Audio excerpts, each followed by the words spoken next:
How's it going, everybody? My name is Ron Sparkman, and I am the Chief Curiosity Correspondent for the Space Foundation Discovery Center. And today we have another amazing interview with the one and only Loretta Whitesides, and we're going to talk all about her in just a few moments. But we do want to remind you that earlier this month, we announced the launch of our Center for Innovation and Education. The Center for Innovation and Education creates and delivers inclusive, innovative, and sustainable workforce development and economic opportunity programs that enable all people to actively participate in the space economy. Through public and private partnerships, the center engages students, young leaders, entrepreneurs, and professionals. We encourage you to learn more about the new Center for Innovation and Education and how you can make an impact at www.spacefoundation.com/CIE. And let's get down to it. We've got an amazing guest today, Loretta Whitesides, who's the co-creator of Yuri's Night, author, Future Virgin Galactic astronaut, worked for Zero G. There's just so many things. You have a list of things that we're going to talk about today. This is really easy to get the questions together. So I'm really excited to talk to you about all the things that you're doing. So Loretta, thank you so much for joining us today. That's great. Right on. And so let's start right at the top and say, how did you fall in love with space and science? Oh, that's a great question. I have been passionate about space ever since I was about 6 years old. There's pictures of me on the lunar rover, all of the above, at Kennedy Space Center when I was about 5. I don't remember the trip, but I think clearly had a subliminal effect on me because by the time I was in kindergarten, I was already hooked. We had an Apollo astronaut on the bulletin board, and if you knew all your alphabet, you could get your school picture and the faceplate of the Apollo astronaut. And I was like, oh, I want that so bad. I used to play astronaut under the stairs with my cousins at their house. They had like the ducting and the little Harry Potter cupboard under the stairs, and that would be our spaceship. And it was just been loving space ever since then. I think Star Wars probably also had another big effect too when I finally got to see that. Star Wars, you're a fan of Star Wars. That's something that is truly shocking to me to hear. I've never heard you talk about Star Wars before. Yeah, I know. It's a revelation for you, Ron. So can you tell us a little bit about what your background in space is? What your degree was in, what you were interested in, and how you kind of got started? Sure. So let's see. I started at Stanford as a physics major.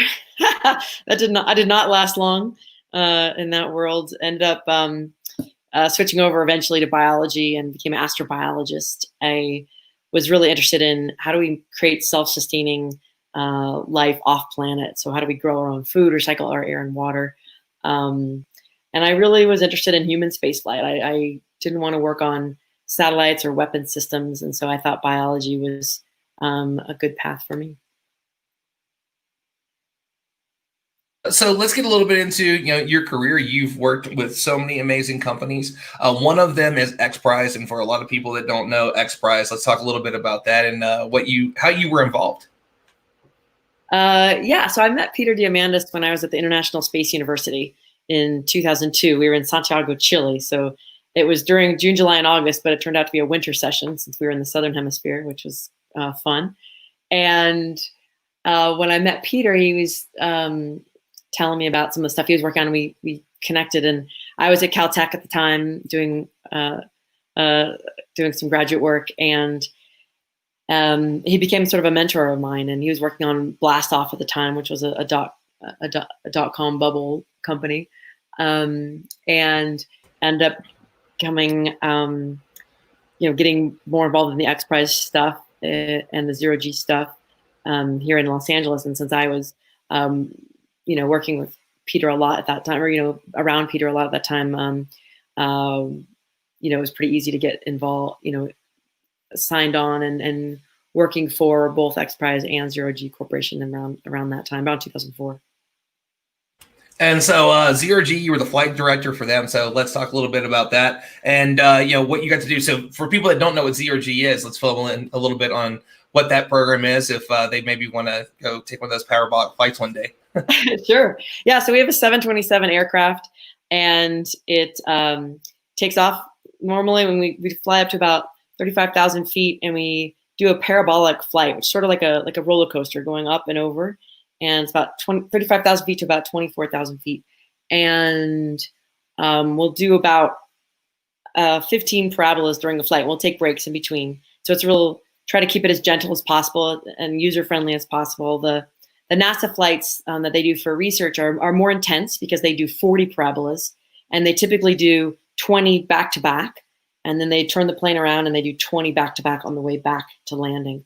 And that's the way you get the most zero-G time per hour for your tax dollars. But with paying customers, you want to make sure the experience is more enjoyable. We're not trying to maximize the amount of zero-G time per hour. We're trying to maximize the amount of comfort and enjoyment you get to have. So we do a Martian parabola. You get to feel what it's like to be on Mars. We do some lunar parabolas. You can walk on the moon, which is really cool. And then we do zeros. We do 12, usually do about 12 zero gravity parabolas with some breaks in between and things, where you can throw out M&Ms or, catch a glob of water out of the air. Or my favorite is just zenning out in the middle of the cabin, just floating with your eyes closed. I remember one time I did it, and I opened my eyes and I looked and I thought, that's really weird. Why are all the seats? Because there's some seats in the back of the plane that you can sit in for takeoff and landing. The rest of the plane is all open like a padded gym. And I thought, that's weird. Why are the seats attached to the wall? And I look and I thought, that's weird. Why is the wall flat? And then I realized my orientation had gotten turned around while I had my eyes closed, and it was actually the floor of the airplane I was looking at. So I like to stand on the roof of the airplane because, you can do a flip on the pool or underwater, but there's nowhere else you can stand on the roof on Earth. And it's just a really fun experience. I like to say that it's both really familiar, like the womb, like, wow, I was born to be floating around. This is like awesome. And at the same time, it's completely foreign. Like your physics engine turns back on like you're 3 years old again, because everything is behaving totally weird and in ways you're not used to seeing. And so you turn into a little kid. You see 38 adults turn into like giggling kids because they're just exploring their world and trying to understand what's happening around them. And you're totally in the moment and present and aware. And it's just super fun. And so I made a mistake. I've only done one micro G flight, and that was for Project Possum. And we did a mission. And I had first I forgot to take my seatbelt off. So I was like, why am I not? Oh, I was just every single time you get on a plane, what do they tell you to do? Put your seatbelt on, right? So that goes against everything, especially as someone who used to be terrified of flying. The least little bit of turbulence would terrify me. And now I'm on this micro G flight, right? And I also made the mistake of closing my eyes. And then I wasn't thinking about it just because it was all kind of happening at once. And then I tried to move myself away from the side because the plane that we were on was smaller. It was only for the team members. And so I pushed a little too hard, and you forget you're weightless. And I was like, wait, I had to grab the seat and pull myself back. It's a really, just like you mentioned, it's a really fascinating experience.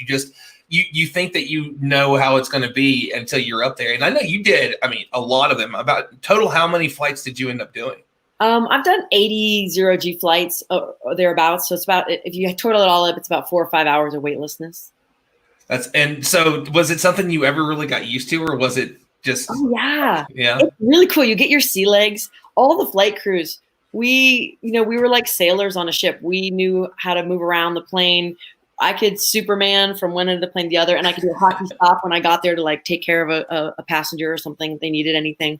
And the first time flyers, they're so green, they don't have their zero-G legs, whatever you want to call it. They don't know how to move yet in zero-G. And so it was really neat to see sort of the seasoned, the veteran flyers versus the new flyers, and just how we learn to adapt to weightlessness. That's really cool. And so you hold a ticket. You're going to be one of the first few people, I think, from what I understand, to be able to go up on Virgin Galactic's flights whenever they start. And so I know that you've got a little bit more of a history with it than most people do. So can we talk a little bit about how you got involved with Virgin Galactic and how excited you are to finally, become an astronaut and see Earth from space? Because that's one of my biggest dreams. In fact, I want to live stream it. I want to do it in live stream and be like, look, it's not flat. So that's a really big goal of mine. But I'm serious. I think it can be. They're going to believe you and not Neil Armstrong because you're much more trustworthy, right? Yeah, well, I guess so. Eagle Scouts, yeah. But I know that you've got to be excited about it. So can you tell us a little bit about what Virgin Galactic is, and then what you're going to experience once you finally get to fly? What do you think you might experience? So Sir Richard Branson, who started Virgin Airlines and Virgin Records and Virgin Mobile and everything else, had a dream of going into space himself, and even, you know, got the name Virgin Galactic back in the 90s. Like, I should just try this. So when I was working for the Xprize Foundation in 2004, it was a great time to be there, because that was when we were doing the Ansari Xprize winning flights. And in 2004 in Mojave, we had the 2 flights of the Scaled Composites team with Paul Allen, reaching space twice within 2 weeks and winning the $10 million prize. And as staff, you know, I was there working at, you know, we had, you know, William Shatner was there, and, you know, did all kinds of fun people. And that was when Richard Branson flew out and announced they were launching Virgin Galactic. And all of us were so excited, because all we wanted to do was, you know, be able to buy tickets to space. And this is what Richard Branson was going to be doing. He was going to be commercializing this technology. And so that was really great. And then that December, all of our space friends get together every year for New Year's, and we were going to England that year for New Year's. And we were up in the Lakes District. And then George had arranged a meeting with the very newly formed Virgin Galactic in London on our way back out of town. And all of us were super jealous. We're like, what? How come you were so smart to set up a meeting with Virgin Galactic while we were in London? We didn't even think to do that. Oh man. And then he came back from the meeting, and he's like, well, I was talking to them about, you know, buying seats for you and I to fly into space together for a space honeymoon. And I was like, whoa, that's incredible. Like, so instead of being jealous and something, I was grateful, because he was, you know, doing something really sweet and thoughtful, you know, on the side. So that's how we originally started our journey as a honeymoon flight. We got married the next September 2006. And we thought we'd be able to fly maybe in 2007, a little delayed honeymoon or something like that.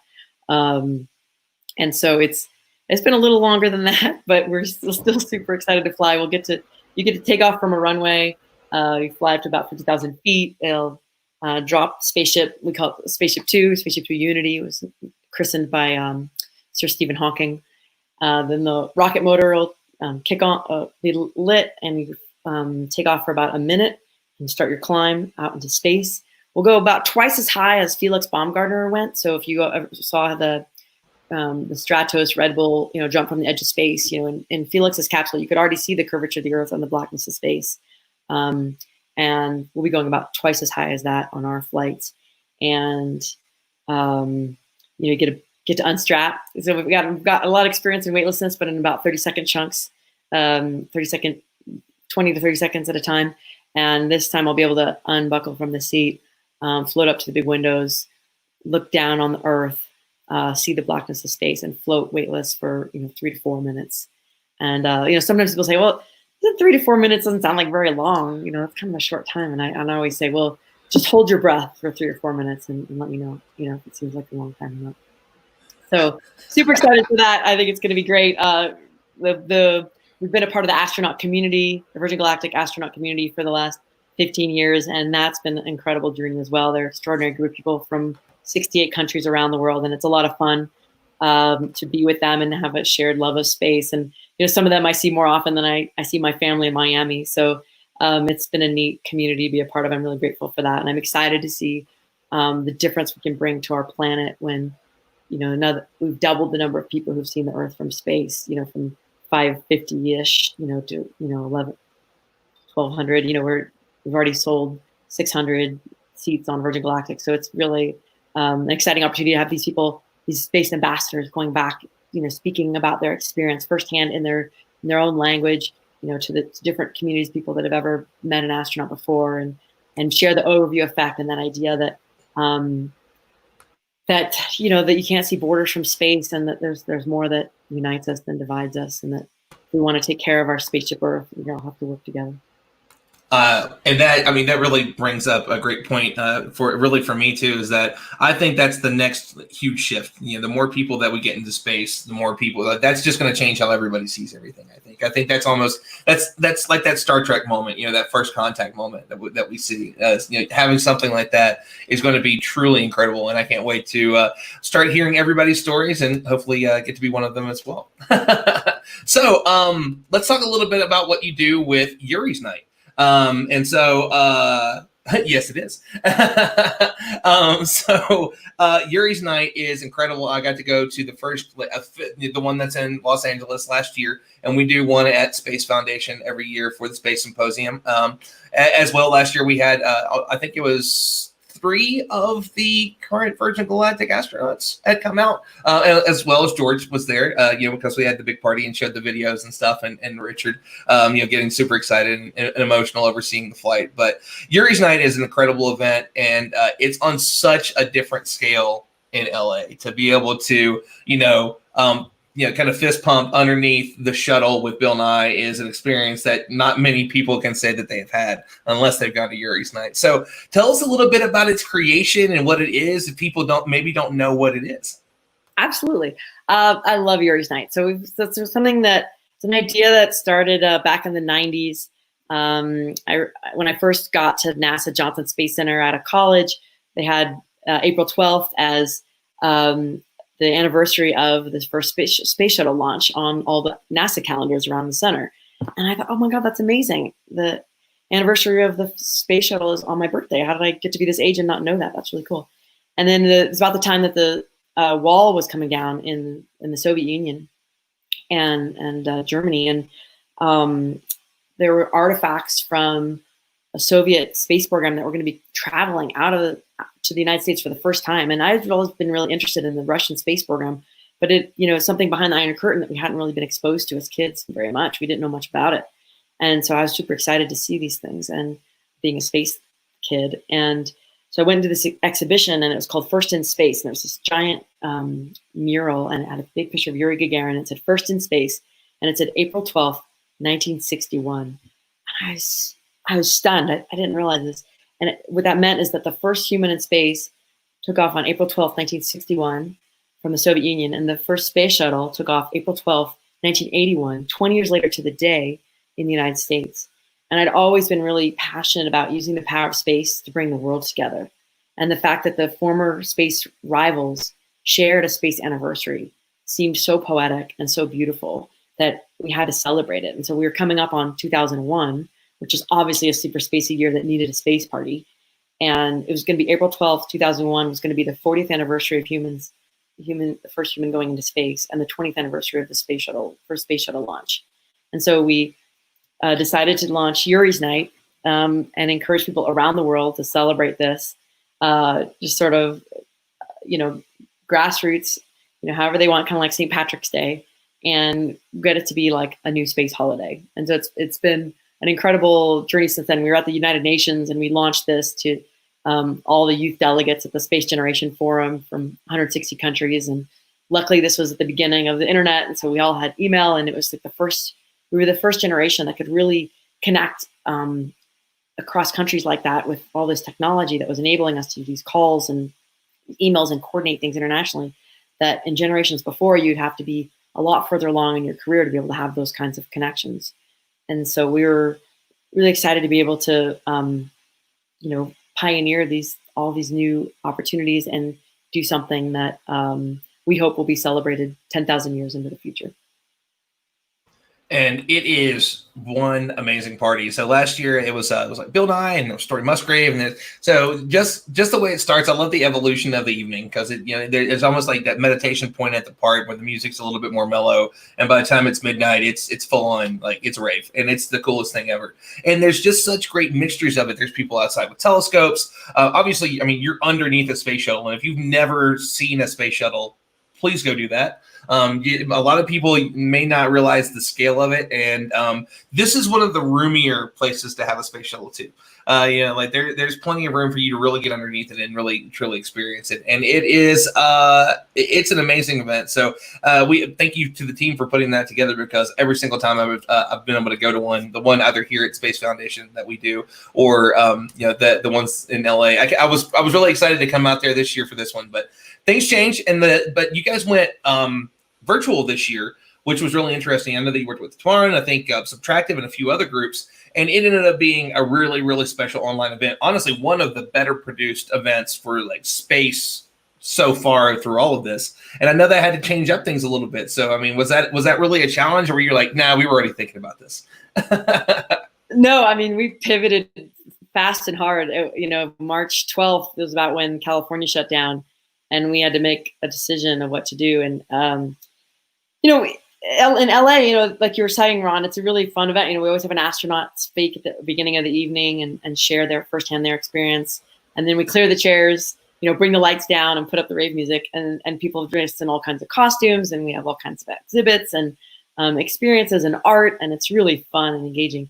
And we were thinking, how can we possibly translate this online? But it was, I'm so grateful to Subtractive and Kyle Schember, and to the Tomorrow Show, and to Jamie Higginbotham, because they did an incredible job just handling all the back end and all the technical. It's incredibly elaborate. All the systems that Jamie rebuilt for that, she was live tweeting of all her upgrades to the Master Control Center, and the results were flawless. What was really great is because it was so early in COVID, we were able to get, Mark Kelly and Chris Hadfield and, one of the guys from the Grateful Dead, and, different people to, show some of their new music videos, and bringing in the musicians and the artists and the astronauts. We think we had like 5 astronauts and Bill Nye all on the live stream. Oh yeah, sorry. Sorry, you're right. Scott Kelly, not Mark Kelly. Getting my twin astronauts mixed up. I was going to say, it's really weird. How could you get 2 twin astronauts mixed up, right? What are the odds? What are the odds? Thank you. Yeah, sure. And what was really fun is that everyone was, we reached out to all these people, and we were like, hey, are you available on Saturday night? And, shockingly, nobody was busy on one of the first Saturday nights of COVID lockdown. And so, we were able to get an incredible lineup that we would never have been able to do for free, at least, in a live event, and it's great for them too, because they can do it just from their own home, and, they only have to be on for, 15 minutes, and then they can go back to playing with, their grandkids or cooking dinner or whatever they need to do. So it was, and it was really intimate. It was neat to sort of come into people's homes and see, a little behind the scenes of where the astronauts live. And I thought it was just really magical. I had a fabulous time, and we got incredible feedback. We had, 30,000 people have seen the live stream, and just to get so many people on together, is more than we could do in a physical room. And so it really showed the power of this technology and what we could do to bring people together. So I'm interested now in sort of the mix of what can we do to reach more people, and what can we do to, to be more intimate and more connected. And and one other thing I want to mention about Yuri's Night that I love, and we kind of have our own version with the STEM champions for our Yuri's Night, because ours is kind of a little bit more of a fundraiser for education programs and stuff, but is the Space Ambassadors. And we've had more than a few of the folks that have been a Space Ambassador over the years on this Space4U live show. And it's a really exciting thing, because how many people come to this event that maybe aren't that into space? They have these questions, and you have this group of people that they can kind of go up and talk to that are very clearly a part of the event, and it makes it that much more special when you have people like Kevin De Bruin and Athena Brensberger and all these people that are space evangelists. We love to talk about space. That's kind of what science communicators do. And I think that's a really great idea. So I'm kind of interested in, was that something you came up with originally, like the very first ones, or did that kind of take some time to develop? Because I love that idea. It's one of my favorite parts of it. That's great. Yeah, we didn't have ambassadors at the first Yuri's Night back in 2001 in Los Angeles. We were at the it's a club called Avalon. It's at Hollywood, at the corner of Hollywood and the corner of Hollywood and Vine, across the street from the Capitol Records building. Really cool place. Anyway, we had the lunar rover, we had the MTV interviewers, we had the Oksana, Olympic figure skater Oksana Balyul, and one of the actors from American Pie, and one of the actors from the original Battlestar Galactica. So we had all kinds of crazy stuff, but we didn't have any ambassadors. We did have DJs, we had go-go dancers. The ambassadors, I think, came later when we came back to LA, probably around 2011 or 2012 was when we first started under the shuttle. 2013 probably would have been our first year in the shuttle. And I think it was probably when we started at the California Science Center that we brought in the ambassadors as a way to just make, because I really am passionate about, I'm super extroverted, so I'll go up at a party and talk to anybody. But I know it's not that easy for people. So we give them sashes, and it's sort of like a big, like, hey, come talk to me and ask me anything. We should put AMA on it. And it's just a way to facilitate connection and conversation, and it's a lot of fun. We even, at the beginning, we also had glow bracelets that, we had that different color codes meant different things. And I think red meant, or blue meant come up and talk to me, so you could, even as an attendee, you could, put out that message that you're open to conversation. And that's when one of the magical things about Yuri's Night is it doesn't feel like a club or a concert, because it feels like you can go up and talk to anybody, especially if they have a cool costume on. It's more like your friend's, Christmas party where you'd be like, oh my gosh, how do you know Joey? Or do you work with Axiom too? And so it's like you have something in common, you have a reason to go talk to them. And so that's what I think makes it more intimate and more fun and so magical. And I mean, being somebody that's produced shows before, there's a lot to it to be able to hit the right level. That the music level is one, like the music's engaging and interesting, and it gives you that right vibe. But it's also not so loud that you can't have conversations with people and talk to people. So you're in the, like, we can go dance, or we can just stand right here and lightly yell at each other just a little bit and talk about all these awesome things that's going on. And there's so many different things, because everywhere in there has somewhere. Like, here's like a little hut that you can go in, and like the wall's kind of fuzzy, and you can like look up and you're watching videos of rocket launches and stuff. And every corner has something new. And if you walk outside somewhere, you're going to find something else that's going on. It takes over a very large museum. If you've never been to California Science Center, it's a big place, and it just completely takes it over. And it's impossible to describe. If you've not been there, go check it out. There's more than just that Yuri's Night, the one that's in LA. Like I said, we do one at Space Foundation. They do one at Kennedy Space Center for Space Coast. I mean, they're all over now, and it is a fantastic experience that I highly, highly recommend. And add to that, Ron. Sure. Also in Seattle, they do it at the Museum of Flight there, or Flying. I can't never remember that one either. Yeah. But in Seattle, where they have their shuttle, they have been doing a really great party in partnership with their DJ community in Seattle. And at the Air and Space Museum at Smithsonian, we were super excited when the Smithsonian called and asked if they could have a Yuri's Night party. We're like, at the Air and Space Museum?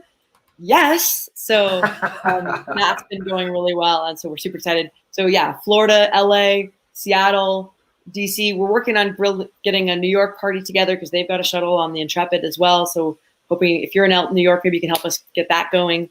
And of course, we don't have a big party in San Francisco right now. We've had many in the past at the Academy of Sciences at their science nights, as well as, of course, the epic all Yuri's Nights of all time, which were the raves at NASA Ames that went late into the night with Common and Pharrell and Space. They had an air show, and they had wow. They had a lot of the Burning Man art. Yeah, those were definitely the most epic Yuri's Nights of all time. Thank you, Pete Warden. I missed some of the bigger ones, but what they are is just incredible. And so, I mean, there's been so much that you have done, and I think that probably led to the book that you wrote. And I love the theme of it, period. It's the New Right Stuff, which is basically a breakdown of how space can really and truly change you as a person. I mean, it did me. There's people that will directly say, like, I don't know who you are, were you snatched by aliens? Because who I was before I fell in love with space is an entirely different thing. And this book is a wonderful breakdown of that. So let's talk a little bit about it and what the inspiration was for it, and how you kind of decided, this is the story I want to tell in my book. It's really great. So yeah, well, I was turning 40, and I thought, okay, I got to get this book written. And I also after the accident at Virgin Galactic in 2014, I realized that I had a lot of messages that I wanted to bring to our community about being our best selves. I think there's a lot that, I started in the safety org at Johnson Space Center, and I really got clear real fast that people are really complex systems. I always say that the most complex subsystem of the vehicle, of the spaceship, is the people that are working on it. Because there are no schematics for us. There are no equations that model our behavior under stress like there is for aluminum or steel or something like that. And that when the human systems break down, when one team stops talking to another team, or one person stops talking to another person, or someone gets frustrated or resentful, that there's dire consequences. And oftentimes, there start these cascade of events and have all these, so many different breakdowns that nobody caught that end up in, a Columbia accident or a Challenger accident or any of a number of different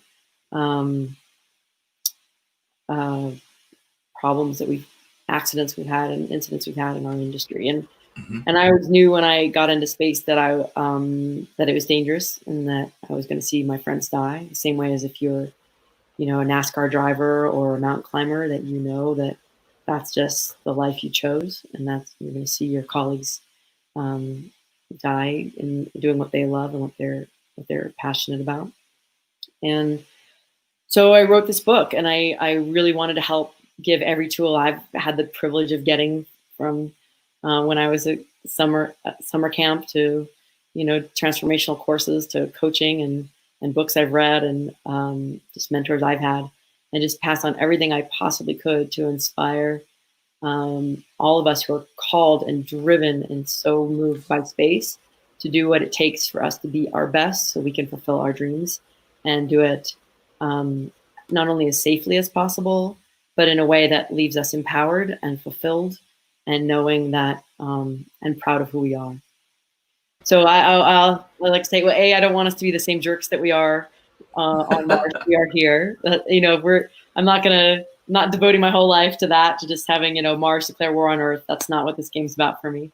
And my other goal is I want to make it so that any of us would be proud to send humanity to the nearest star system. So that's what I'm dedicated to now, is helping us do the work we need to do as individuals to be proud of who we are, and then ultimately to spread that and be a vanguard as a species for our species. We're going to be setting the precedent. Us who are building the spaceships on the ground, us who are going into space, we're going to be setting the culture of what we're going to be doing out there on that blank slate of space. We're going to set, what kind of a world do we want, what kind of rules do we want, who are we going to be out there? And I think that's going to affect us as a species entirely. So I think it's an important thing we need to be thinking about. And so you've taken that to the next level with the course that I was just a part of. And again, a few people that have been on the show, like Dr. Cyan Proctor, who joined us a few weeks back for the one that we did for the high seas Sensoria team. And so you kind of take it to where to a place, and this is the first virtual one. You've done it before, but this is the first time that it's been online for people. And I know that we ended up with 40 plus people in this class discussing it, and it takes you on a whole different journey when you say we're going to read a chapter and then really dive into this. So what made you decide to kind of take it into that level for personal development, where people can take this thing that you wrote that is really special to you and so many people, and bring it to that next level? Kind of what was behind that, and for people that don't know about the program, because I know you want to do another one later this summer, and there's an advanced class for those of us that just graduated from this one. Can you give some details on all that? Absolutely, yeah. So I started teaching the new Right Stuff training at Virgin Galactic and Virgin Orbit about 5 years ago, and one of the other silver linings of COVID is that I had to learn how to deliver the course online. And I thought, well, once I was delivering it online, it was a hop, skip, and a jump to be able to offer it to the public, and something I've always wanted to do. So I was super excited. And so I set a deadline for May the 4th.